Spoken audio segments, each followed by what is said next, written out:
오늘도 참으로 좋은 날입니다. 오늘은 11월 20일 목요일입니다. 오늘도 주님의 은혜가 삶 가운데 풍성하게 쏟아지기를 축복하며 기도합니다.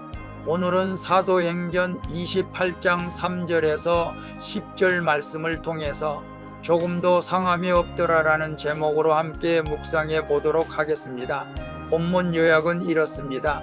바울이 독사에게 손을 물리자 원주민들은 그를 살인자로 간주합니다. 그러나 하나님이 보호하심으로 바울에게는 아무 이상이 없자 이번에는 그를 신이라고 말합니다. 바울이 섬의 높은 사람이 보블리오의 집에 들어가 그 부친의 병을 낫게 하니 많은 사람이 바울에게 와서 고침을 받게 되는 내용입니다. 말씀의 거울로 내 신앙 점검하기 1번을 봅니다. 나는 억울한 상황에서 누구를 원망합니까? 내가 죄인임을 인정하며 인내합니까? 3절에서 4절을 보면 바울이 나뭇가지를 불에 넣자 독사가 튀어나와 그의 손을 깨뭅니다. 이를 본 섬 주민들은 바울이 신의 벌로 독사에게 물렸다고 생각해 그를 살인자로 간주합니다. 그러나 이때 바울은 아무런 변명도 하지 않습니다. 예수님을 죽게 한 자기 죄를 알기에 억울한 오해나 비난도 담담히 받아들인 것이죠. 이처럼 진정으로 회개한 사람은 억울한 일 당해도 하나님을 원망하지 않습니다. 오히려 자신이 죄인임을 인정하며 묵묵히 인내하는 것입니다. 그래서 나는 억울한 상황에서 누구를 원망합니까?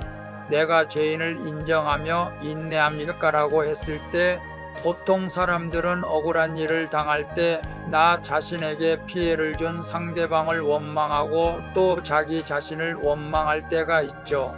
저도 마찬가지였습니다. 억울한 일을 당하면 대부분 하나님을 원망합니다. 그러나 예수님을 내가 죽게 했나? 자신의 죄를 아는 자는 누구도 바울처럼 원망하지 않는다는 것을 우리도 알게 하신 것입니다. 많은 사람들이 마음에 상처가 있습니다. 때문에 억울한 일을 당하면 더 절망하고 자신을 학대하며 인생을 포기하려는 극단적인 일까지도 생각합니다. 그러나 우리는 알아야 합니다. 그 일을 통해 사단이 들어와 우리를 힘들게 한다는 것입니다. 때문에 억울한 일을 당해도 바울처럼 묵묵히 사명을 감당하면 하나님이 일하실 줄 믿습니다. 2번을 봅니다. 최근 독사에 물린 것 같은 사건은 무엇입니까? 불에 떨어버려야 할 나의 죄는 무엇입니까? 5절에서 6절을 보면 독사에게 물리면 몸이 굳거나 죽는 것이 마땅한데 바울은 하나님의 보호하심으로 아무런 이상이 없었습니다.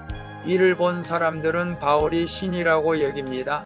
이렇게 하나님은 복음이 전파되도록 사람들의 마음을 열어주십니다. 어떤 독사 같은 사건도 구원을 위해 적용하는 성도에게는 해가 되지 않는 것이죠. 그래서 예수님이 어떤 독을 마실지라도 해를 받지 않는다고 말씀했죠.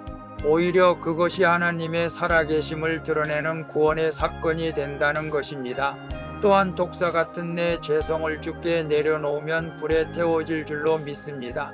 그래서 최근에 독사에 물린 것 같은 사건은 무엇입니까?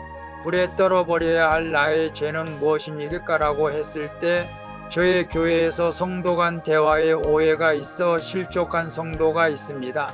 계속 신방을 가려해도 받지를 않습니다. 목회자는 이런 일이 독사에게 물린 것 같은 심정입니다. 그러나 시간이 지나 오해가 풀려 다시 믿음 생활을 할 줄로 믿습니다. 그리고 아직도 예수를 믿는다고 하지만 여전히 물질과 사람을 하나님보다 더 위지하는 불신앙이 있다면 불에 떨어버리는 우리 모두가 되어지기를 바랍니다. 3번을 봅니다. 하나님께 고침을 받은 내가 돌보며 섬겨야 할 사람은 누구입니까? 7절에서 10절을 보면 섬에서 가장 높은 사람인 보블리오가 바울 일행을 영접하여 머물게 합니다. 이때 바울이 자신을 모함하던 이들을 불쌍히 여기며 기도하자 보블리오 부친이 치유됩니다. 이 소식을 들은 다른 병자들도 바울을 찾아와 고침을 받게 됩니다. 한 영혼이 살아나면 더 많은 사람이 소문을 듣고 와서 치유를 받게 되는 것이죠. 이후 섬 사람들은 배에 필요한 것들을 실어줌으로 바울의 사명에 동참하게 됩니다. 하나님께 고침을 받은 나도 치유자가 되어 다른 사람을 돌보며 섬겨야 할 줄로 믿습니다. 그래서 하나님께 고침을 받은 내가 돌보며 섬겨야 할 사람은 누구입니까? 라고 했을 때 아직도 우리 주변에는 마음의 상처를 받고 어려워하는 사람이 많이 있는 것을 봅니다. 저희 교회에도 얼마 되지 않는 성도이지만 대부분 다 마음에 상처가 있는 것을 보게 됩니다. 그래서 주님의 말씀으로 위로하면서 섬기면서 그들을 영원한 주님의 나라로 인도하는 것이 저의 사명인 줄로 믿습니다. 오늘 우리가 주님 앞에 고침을 받았다면 또 다른 사람을 섬김으로 말미암아 고치고 다른 사람을 돌보며 섬기는 그런 은혜가 있기를 축복합니다. 기도하겠습니다. 주님, 고난으로 제 안에 독사가 드러날 때 제가 예수님을 죽인 죄인임을 기억하며 인내하게 하옵소서.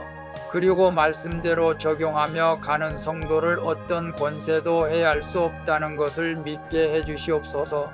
무시와 오해를 받을 때도 조금도 마음이 상하지 않는 저를 보게 하시고 한 영혼이 구원게 하옵소서. 나의 영혼을 건져주시는 예수 그리스도의 이름으로 기도합니다. 아멘. 오늘도 수고하셨습니다. 사랑합니다. 축복합니다. 샬롬.